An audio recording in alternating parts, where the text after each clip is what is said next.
Hello, welcome everybody for our Oneness conversations. So today our topic is going to be grace. The definition of grace is a seemingly effortless beauty or charm of movement, form, or proportion. And so today we're going to open up a topic of what grace means to us and how we choose to use it in our daily lives. And so I wanted to welcome Kim and Judith for being here again for our lovely monthly Oneness conversations, and happy to start us off. So for myself, grace is an interesting topic. I think it's a life practice in a sense, that it's something that we constantly are able to tap into and try to perfect in our own sense. And that each life experience kind of gives us a new opportunity to be more and more graceful in the way in which we live in the world. I like to apply grace a lot to emotions, and that often, especially emotional triggers, that often we kind of go into these environments and we don't realize that we're triggered and we may act in ways that we would intend otherwise. But it happens the way that it does as emotions roll out. But we can review these different life experiences and be able to see how can we better act in those situations instead of react. How can we have more grace in these relationships that sometimes cause us the most pain and difficulty, but also is one of the most beautiful teachers to give us more abilities to have more grace in these situations. So that's how I see it, and would love to open the conversation.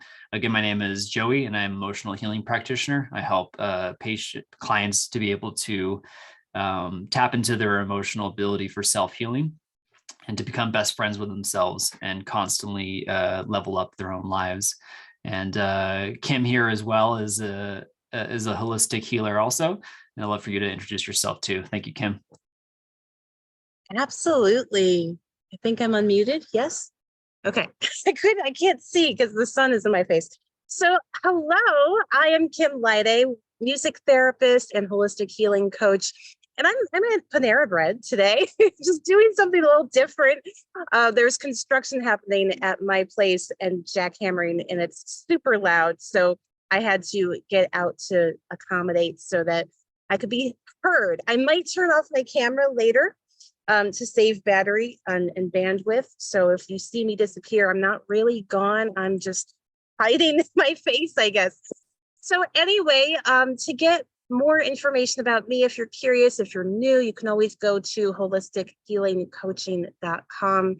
But I'm just so excited to be part of these monthly conversations. And this month, in the month of grace, I think I'm taking in a lot of grace. There's been so much change happening in my life anyway, going on with my daughter changing to a new school effective tomorrow. So that's changing our schedules a little bit.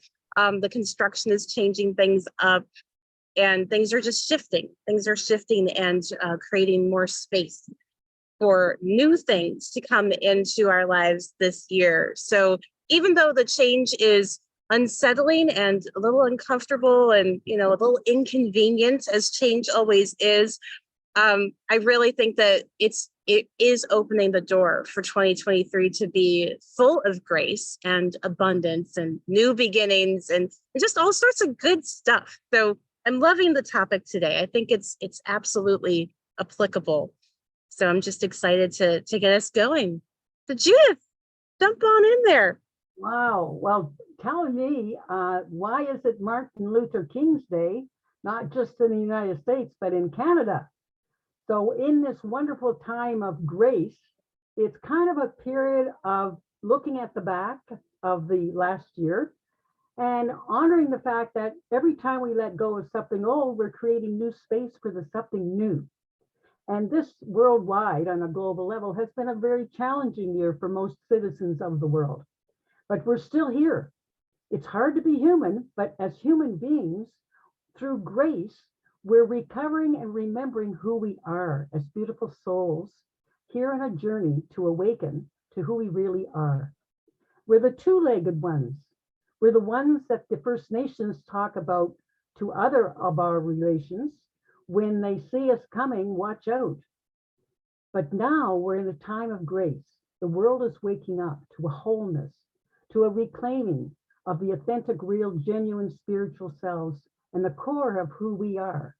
My name's Judith Ann King Matheson. I'm a Celtic, Irish, Scottish grandmother, and I'm blessed to have been born in the land of the Eastern Sun in St. John, New Brunswick, close to the Atlantic Ocean, where the waters of earth flow on every continent of this beautiful earth. We are learning from our Indigenous brothers and sisters, of whom I'm blessed to learn and listen to as I live in Gatineau, Quebec, on the Algonquin and Anishinaabe territory.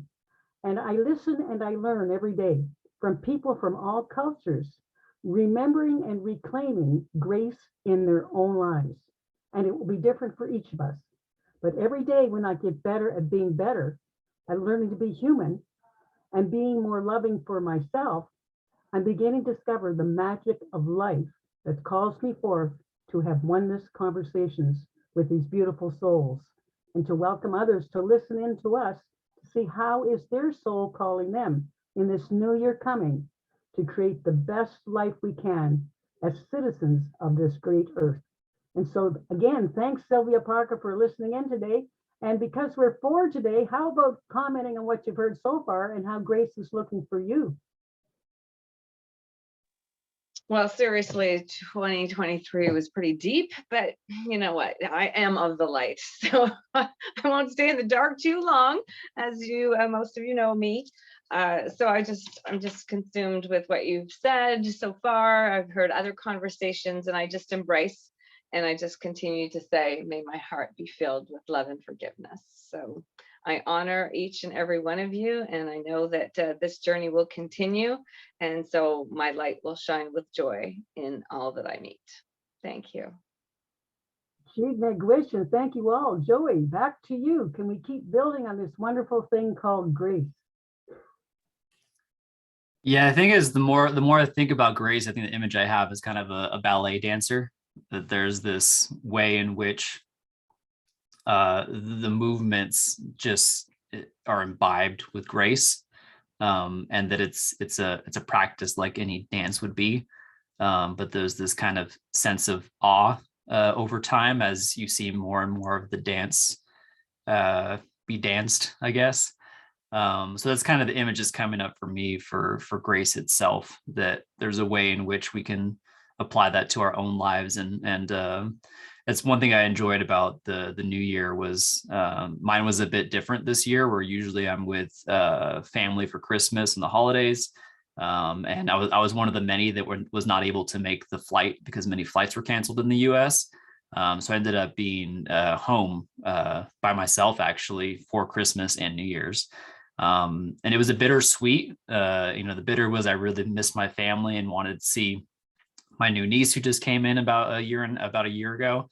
She's about a year old now, a little over a year old, as well as my grandmother, and then the rest of my family, of course, as well. So it was a bit of a shock to my body in a sense to not be with everybody. But then there was also the sweetness of being able to be with me and to do whatever I wanted to do.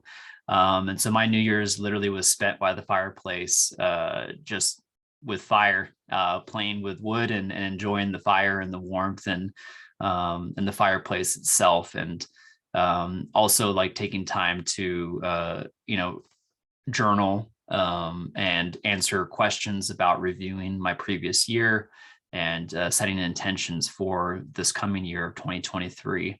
And that's something that I've kind of played around with in the past, but I felt like I had a lot more space to really focus on that process and to design and to have the freedom to not have to do and to have to be somewhere.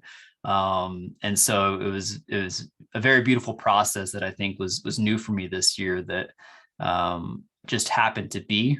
But I think it's given me more insight to potentially in future years making that a choice where I do want that time with my family. It takes a lot of effort and money as well to do that, and it's worth that money and effort, and at the same time of maybe choosing some years where I get that ability to have that time for myself, by myself, because I felt like I got to recharge my battery in a way and analyze and enjoy myself in a way that I wouldn't have been able to otherwise.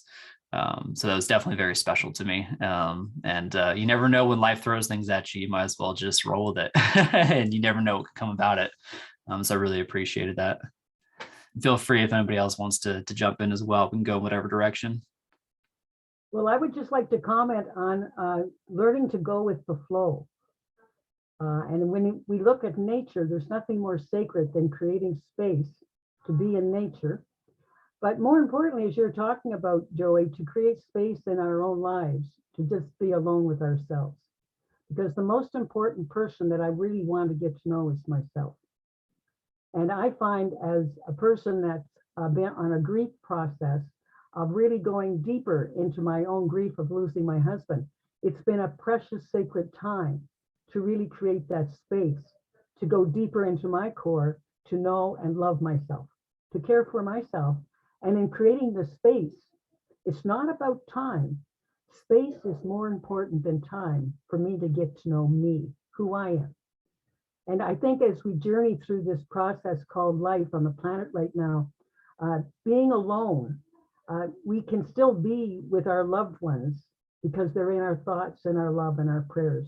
And sometimes we can be more united through prayer and thoughts than we can be in physical presence, where we have to, again, reclaim a growing ability that Indigenous people have, and that is creating circles where we simply listen to each other, and in the listening to the other, get to know who we are.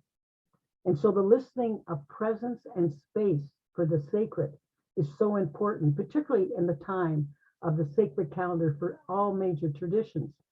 And so in this new year, we're coming into this time where Unity Church has given us a calendar.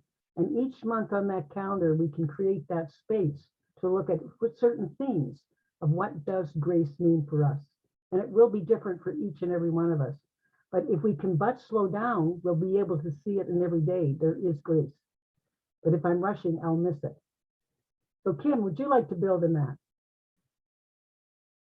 Yeah, absolutely. This whole idea of just taking the time to be, to sit with yourself, to be and to feel and to go within. Joey, I love the journaling, because that's something that I always used to do at every new year, and then kind of fell away from it in the hustle and the bustle of trying to fit in all of the family. And my family in particular, we're a bit scattered in different areas. We're all in the upstate New York area, but not like right next door. So, at the holidays, as much as I loved being able to go there, it was a little bit stressful because there was extra scheduling that had to happen, like, oh, I think I could see you guys on this day and you guys on that day. And then we're going to travel and see you over there on this other day. And then we're leaving. And so it was like, it's almost like a frantic, hectic kind of a feeling rather than a coming together. And I really have enjoyed taking the time to just settle and be. And I think that today's a great example of that, like kind of forcing me out of the house and out somewhere where I can be mostly alone. It's very crowded inside, but alone in this space where the sun is beating down on me, quite warm for January, and where I can just sit and breathe in the fresh air and listen and take the time to hear what you guys are saying and be with what you guys are saying. And that's just been the opportunity that's been unfolding for me. So it's been a beautiful process. It's really been beautiful. The inner voice within, it reminds me of the ancient teachings in the psalmist, physician, heal thyself, be still and know thyself. The journaling and the writing and the creative inspirations that come from our own souls when we take that time and space to simply be present to ourselves is what I think is bringing forth the wholeness and the healing and the holistic approaches to health that we're seeing emerge all over the planet right now. So again, Joey, you work in a field of helping people to rejuvenate and recover from being able to feel their bodies and listen to their bodies that have a natural ability to help us heal beyond the trauma that many of us have experienced. So again, in your holistic practice of meeting so many souls going through great change, Because let's be honest, this has been a very challenging, very harrowing month for anyone on the road traveling over Christmas and New Year's throughout North America and the world.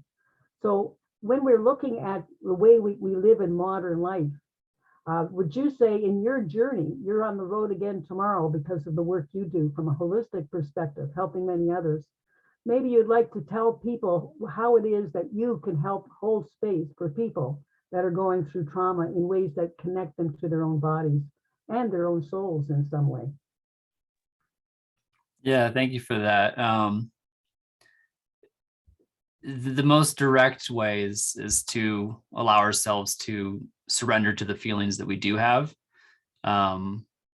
Feelings come up quite often, and we feel things in our body, but we often have these protection mechanisms, these ways that we try to stay away from feeling them.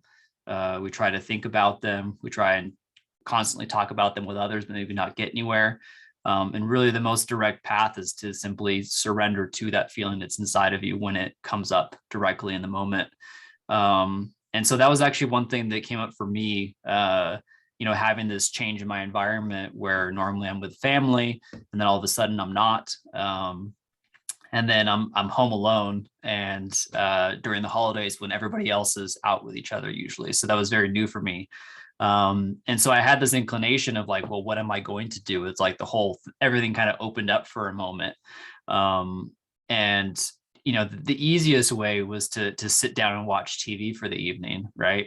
And to just zone out and watch things. And that would have been the easiest. And to not, I guess, maybe to not feel alone in that sense, because I was there to watch TV or something, or to, be on my phone or device and constantly try to call and connect with whoever I could during that time, who maybe also happened not to be with other people. That was kind of one of the things I had on the side. But then as I got a little bit deeper and realized that was just an emotional reaction of not wanting to be alone, or on the opposite side of that, not wanting to be with myself. And so like, as I resolved that, which happened pretty quickly, it was like, oh, that's not actually what I want. What I want is to turn my phone off, turn the TV off, and turn on the fire and be by the fireplace and be able to commune. It's cold here in Colorado, so it was nice to be able to just have wood burning, the smell and the aroma of it, the sound of it, the sight of it, the feeling of the warmth, and the movement also of fire. It's almost like sitting and watching the ocean, right? It has this like movement and this life to it. And so I think for me, that was really what felt most nourishing. But it was that moment before that of, it would have been easier to numb the potential feeling of being alone and not being with other people during this time when most people are, and I have been all my life up until now, to numb myself out or to try and connect in this virtual world, and instead choose to tap in with myself and allow that feeling to be felt. And then once that resolved, it was more of a deeper understanding of like, this is what I want to do instead. I want to turn off the technology. I want to connect inward and do the journaling. And I want to just sit by the fire and enjoy that space and time, without my phone even being on, to be able to, for someone to contact me, or for me to feel an inclination to try to contact somebody else. And so I think that example itself kind of relates to a lot of other ways that it's great to connect with others. I'm not saying that that's not a thing, but it's also just as valuable to open space for ourselves, to connect with ourselves, and to really dive into that deep realm of loneliness, because it has a lot of power in there, and it shouldn't be a negative connotation, which I think our society often sees it as. Because there's a lot that can be done in that area, and that playfulness, as Kim says a lot, there's a lot of area where you can invite playfulness into these zones of what might be potentially difficult for many people, and add playfulness to it, and realize there's a lot more ability to do more than you think that you can, as long as you can start to see these pieces that may not be serving you anymore. So Judith, yeah, thanks for asking that question, because there's definitely a lot that came up in that I haven't been able to review yet. So I appreciate that question. I think a lot of people can start to do that in their own life as well in other areas. Yes, it's wonderful that we're looking at a time where we can share our own stories, and in the sharing of another person's story, see our own story. So one of the things that I'm finding as we open our minds and open our hearts, we can see that to a certain extent, when we live in North America and Western ways of being, we're kind of programmed to make Christmas and New Year's a busy time, a time for seeing relatives. And sometimes in that busyness, we actually lose connection with relationship with what's most important, and that is with ourselves. And so to have that sacred time alone on the Christian calendar, Unity Church has a wonderful New Year's Eve passage of rite for many of us that they share, where you can do a burning of the bowl ceremony. And that's a wonderful way of spending the new year of self-reflection in front of the fire, discerning what you have learned from the past year that you are now ready to let go of, writing it down, and in sacred ceremony, burning it, and then creating the space to now write and ponder what would you now like to replace that with for your new year, for the new you emerging in the new energies coming forth as the humanity celebrates that we are in oneness, one universal humanity, celebrating all over the planet at different time zones, that there's something special happening to the spiritual context of Mother Earth at the time and to humanity as a whole. We are in great inner change and transformation right now on the planet. So when we celebrate Martin Luther Day King today, a visionary who had a dream, we celebrate the dreamers, the ones that are prophets that can see we can do a better job at being fully human as we emerge from the darkness to discover the light. So again, Kim, I know that you're online by audio now. Would you like to build on some of these remarks Joey's just said? Yeah, absolutely. And I thank you for, again, the grace as our topic of not seeing my live face, but I'm just trying to save the battery as much as I can here. But what I would love to add is taking the time to be with yourself. It takes courage. It really takes courage, and it takes a willingness to look at yourself, like to look in the mirror, and to just accept yourself wherever you're at, whether you are happy with what you see or really unhappy for whatever reason. We can find that there's always a way forward. And someone, I think at the beginning, someone was asking about my dancing in the morning. I think that's a perfect example. It really started literally because I did not want to get out of bed that day. It was like the beginning of the month. I felt tired. I felt cranky. I felt like I didn't want to go to work. I didn't want to do anything but just take another vacation day. And as it happened, I had my radio on because I have an alarm that makes the radio turn on, and a great song came on, and I just started moving around a little, allowing my body to kind of feel the music and move with it. And I realized that it made me feel better. Just taking that intentional time where I was saying, okay, let's move. Let's be present with this experience and just move. And I had the crazy idea to just put myself out there and be authentic and share it with my audience, because I felt like if I'm feeling this way, I'm sure other people are feeling the same way too. Let's give everybody a pick-me-up just for fun. And I only meant to do it one day, but then I got people responding to me that day saying, thank you for sharing. And I was like, let's make this a daily challenge. And now we're on a roll halfway through the month, dancing together every morning, all because I was willing to take the time to see what I was feeling and be okay with that. And then I did something about it, like I was just intentional with, what? I feel like crap. Let me say it. Let me just be honest with how I'm feeling. And how can I shift this and use it to help others? So that, that's, I love that. I just love that. I love it too. I did it today. But you're so bang on, Kim. When we can shift the energy, because we will have days. As a spiritual director, we call them dark night of the soul, where we're going deeper into the darkness and hopefully rising up to touch the light that's in our own core. So dancing and singing are so powerful as medicine. And drumming is a very powerful tool, of course, our First Nations sisters and brothers use, because it helps us to connect to the time that we were even in our mother's womb before we were brought into this physical plane. Our souls could hear the drumming of our mother's heartbeat. So this powerful tool called spirituality and our souls yearning to find something that lifts our spirits, because in these times of darkness that humanity is going through, we need to touch the light, whether it's the medicine of laughter, the medicine of dance, or the medicine of singing, to touch that joy, because this is January, and in January is the longest time in the North American, particularly Canada culture, of darkness. And this can be some of the loneliest times for people that a greater percentage of our culture live alone. So sometimes we have to think, what can we do if we're feeling down, by picking up the phone and calling a friend and saying, how are you doing today? I'm feeling down. I need to hear your voice, and maybe we can lift each other up. So it's finding those kindness tools in these times of great change. And Joey, you do this really a lot. You help a lot of your friends in that way. And I'm sure Kim does too, simply by our presence.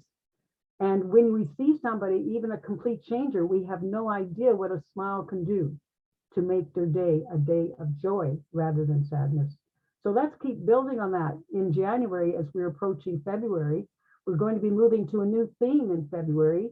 From grace, we're going to be moving to love. And so what is it that brought every newborn child into the world but the power of the energy of love? So let's speak a lot about how do we in creativity be more true to ourselves so we can be more present to each other. Joy, would you like to build on that? Yeah, Kim, just want to acknowledge what you're saying there. That as well takes a lot of courageousness and bravery to reach out to people and to see if they wanted to join you in that. And I think it's beautiful that you took that feeling that you were waking up with as a cue to enact change within it. Like that information of feeling down and not wanting to work was a real feeling. And you wanted to, from what I understood, is like you wanted to take that and how do I use that for good for myself, to take this feeling that that it's not exactly my everyday state and it's not where I want to stay, but also acknowledge it and then turn it and transition it to something else. And dancing, as Judith was saying, and music is such a beautiful medicine, and that you can take that energy and naturally transition it into something that works for you instead of against you. And then I think it's beautiful that you also reached out to your community to be able to see who else wanted to do it as well. And then you found people who wanted to. And, maybe they didn't even know that they wanted to, but yet I'm sure they felt better afterwards. So I think it's such a beautiful thing to see that from this higher perspective that you chose to do something about that feeling, and your process of what you wanted to do with that feeling also resonated with other people across time and space, and they wanted to meet you and do that with you as well. So it took an act of bravery and courageousness to also share that with others. And then it sounds like it kind of surprised you as well as to how many people wanted to join you with it. And it's such a beautiful thing to have community to see that there's other people out there as well that have great ideas that can all elevate us together, and that we can do that in community regardless of space, and that you could be in totally different places and still align and be able to do the same thing, just like we are today here as well. Wonderful. So well said, Joey. Thank you. And Kim, building on that, what you're beginning to understand, I think, for all of us, is when you have an idea, it's an inspiration. And ideas and inspirations inspire the imagination to be able to take an action. And that's the sign of a true leader, a person that leads by example and walks the talk and lives the talk of their words.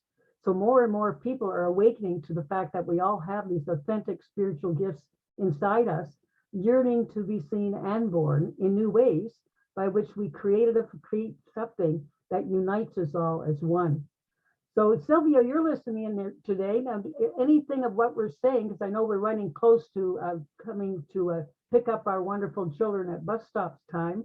to build on what we've heard today, Sylvia, has any of this been of help to you? Because I know in the journey of life, we can be going through a lot of change and it can be literally overwhelming. And I would say that applies to many of us now. So has any of this been good spiritual food for your soul today? Well, absolutely. So I love the term leading by example. And I have heard it before, the person that may have hurt you the most are the ones that give you the growth the most. And so I have to honor that. And so my homework was on forgiveness. So Life Lab has been very beneficial. It's been an in-person, it's 17 weeks. And so it's very deep. So grief sucks many times. However, I think the growth is going to be so worth it. So as I have this experience, I'm able to really understand people at a deeper level, because of course all of us have some kind of trauma and hurt that has happened. And so I'm grateful that I can at least say, I don't know, I'm doing this, seems to be working, feeling a little bit better, and so I've been doing a 21-day of meditation starting at the beginning of the year. Of course, I'm on at 6 a.m. doing 21 days of prayer and fasting.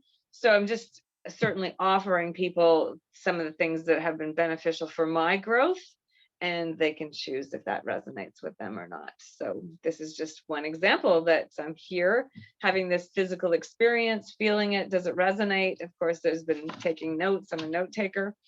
And so I'll just review those notes. I'm like, yeah, I need to do more of that, or I need to really go deeper into terms of feeling. I love to journal, so that's not hard at all. And I hear you, Joey, that would have been beautiful just sitting by the fire. But I chose to go dancing with my mom is 77, and we did a total 150 balloon drop, and we were like kicking the balloons and acting like little kids. So I think she had me up dancing more than I expected. So we danced the night away. That's beautiful. Christ said, suffer the little children to come unto me. And I often think we all have that beautiful little inner child that's experiencing woundedness and disappointment because life is hard. And sometimes life literally sucks. And sometimes in our lives, we can see that going to a party and celebrating, despite the tragedies we're going through of deep loss, we can rise up and, like a balloon, get ourselves filled up with laughter and joy that sustains us for the times ahead, where we're doing that deeper work of knowing ourselves. And we are courageous souls. We've chosen to be on a planet at this time of great evolution, where Mother Earth is changing and inviting us along to change with her. But change is hard work. It's a labor of love of our souls. And our souls yearn for us to hear how wonderful and courageous we all are. And so I just want to bless you all. And who's the timekeeper on the call today? I would like to delegate Kim, because we have a beautiful little girl that's going to be picked up soon with her mommy at the bus stop. So Kim, would you like to help us come to a time frame by which we're going to honor the letting go of the old to create space for the new? Yeah, absolutely. We're coming down to, I think I can see maybe the last 15 minutes or so of our call today. And it's just a joy having the children lead us. I've told stories before about how I get inspired by my daughter to just play and take that time to do that. And I also wanted to honor Sylvia, as you were talking about the process of going through grief and learning how to work with forgiveness. That is such a huge thing. Because in order for us to understand forgiveness, that means that someone has to have hurt us.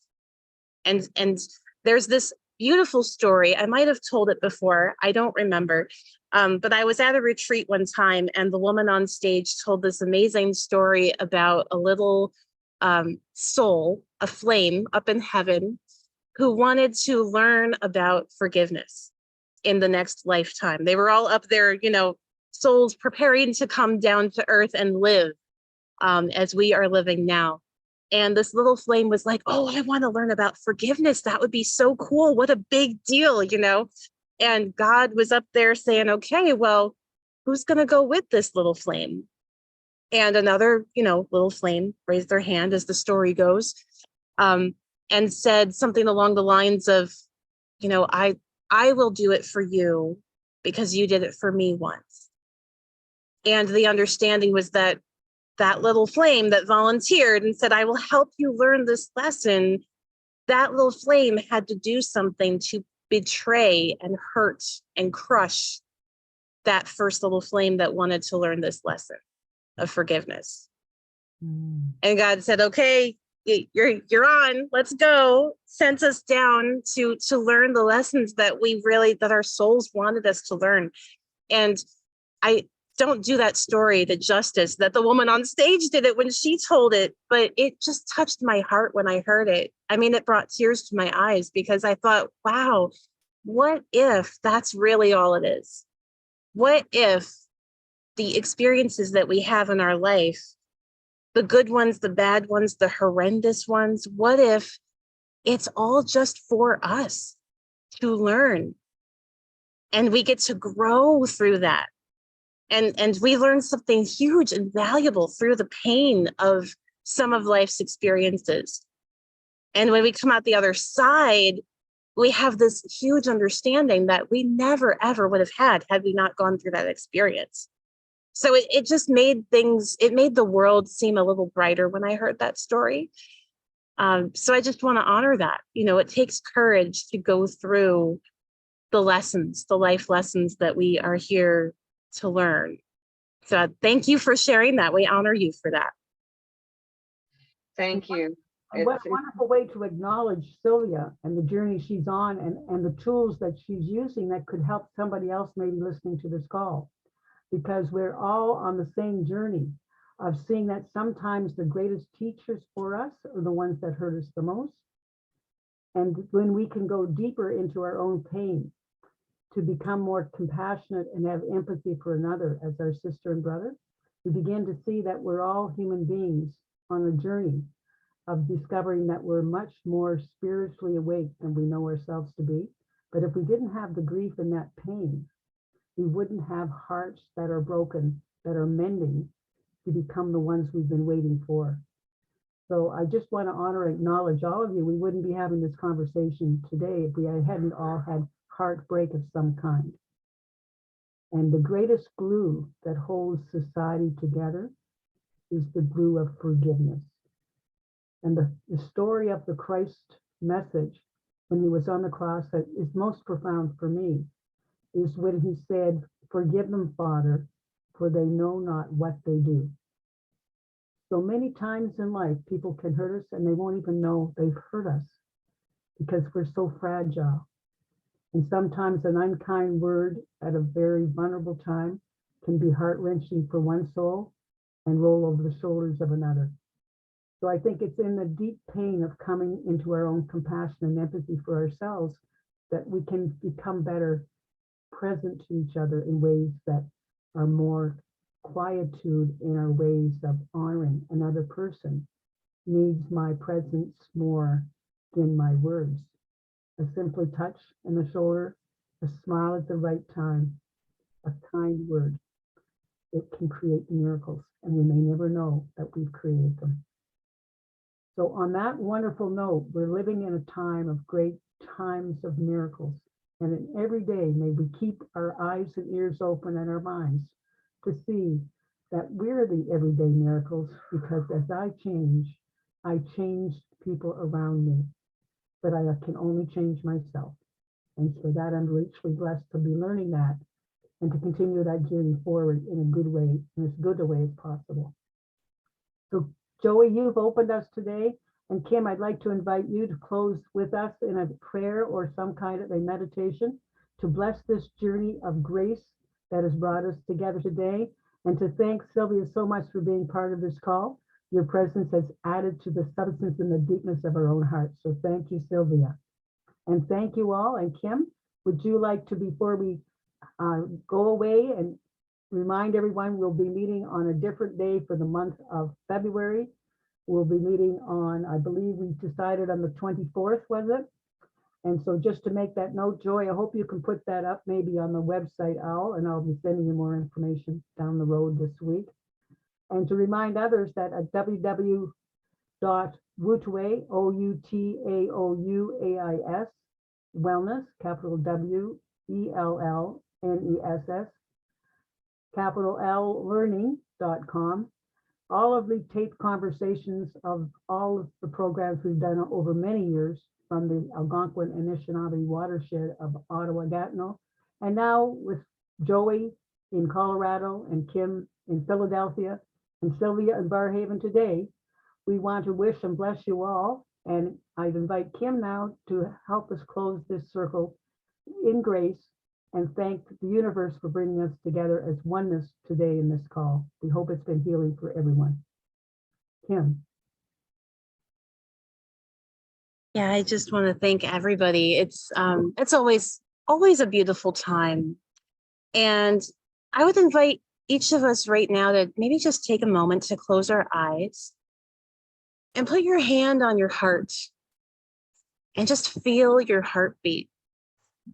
Feel your heartbeat in your body. Take a nice deep breath in and out. And maybe yawn.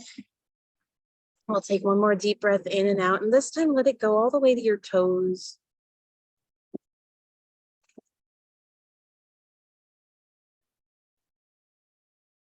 And as we close today, I invite each of you to envision that there's a little light inside each of our hearts. So just see that light deep inside, very in the center, pinpoint center of your heart, and just watch it expand. And just let it grow and grow until you see that your whole body is just shining like a huge beacon of light. And know that that light is your soul. It is your gift that you are here to share with the rest of the world. And don't ever dim that light. Let that light shine as bright as you possibly can. Let yourself play, let yourself feel, let yourself breathe in and out in gratitude and in grace. And just watch the ripple effect. Watch what happens when you share that light with the people around you. What you see may surprise you, because what you'll see is your own light reflected back to you and the people around you, showing that we really are truly one. So with that, take one more nice deep breath in and then allow yourself to come back to your body. And when you feel ready, you can open your eyes and just thank you all. Thank you all for being here today. We will be back next month in February on Friday, February 24th, same time, 2:15 Eastern Standard Time. So be well, and we will see you next month. Blessings, everyone, and gratitude. Love to you all. Bye for now. Love you all. Bye. Bye.